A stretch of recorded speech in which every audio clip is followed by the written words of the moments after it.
अस्सलाम वालेकुम। SM news के साथ मैं इश्तियाक अली। खबरों का सिलसिला बढ़ाते हुए खबर शामिल करते हैं चिन्नौर से, जहां नबी करीम सल्लल्लाहु अलैहि वसल्लम की विलादत बासआदत को मनाने का अनोखा और मुनफरद अंदाज आस्ताना आलिया वादी अजीज शरीफ चिन्नौर पर दुनिया का सबसे बड़ा मिलाद केक काटा गया। सज्जादा नशीन पीर ख्वाजा महबूब इलाही ने दरबार वादी अजीज शरीफ में दुनिया का सबसे बड़ा मिलाद केक काटा। इस मौके पर शुरका की बड़ी तादाद सरवरे को नैन सरकार दो आलम हजरत मोहम्मद मुस्तफ़ा सल्लल्लाहु अलैहि वसल्लम पर दुरूद सलाम पढ़ते रहे। इसी हवाले से मज़ीद तफसीलात जानते हैं अपने नुमाइंदे वसीम दुरानी से। जी वसीम, बताइएगा क्या तफसीलात है आपके पास?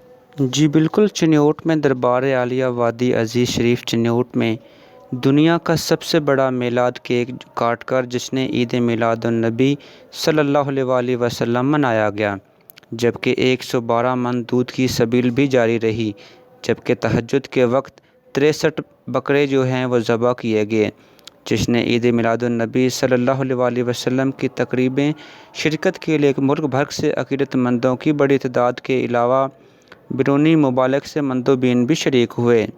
महफ़िल पाक का आगाज़ दोपहर 1 बजे तिलावत कुरान मजीद से हुआ और आक़ाए दो जहां की बारगाह में कुल्हाए अक़ीदत मुल्क भर से नामवर नात ख़ानों ने की। महफ़िल के शुराका के लिए खाने का आला इंतज़ाम किया गया था।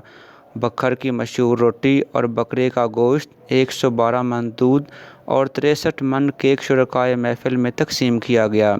महफ़िल का इख्तिताम पर सजादा नशीन दरबार आलिया वादी अजीज़ शरीफ ख्वाजा महबूब इलाही नसीम ने दुआ की, जिसमें इस्लाम की सरबुलंदी और मुल्क पाकिस्तान के अमन और उसकी सलामती के लिए भी दुआ की गई। जी बहुत शुक्रिया वसीम, हमें तफसीलात से आगाह करने के लिए।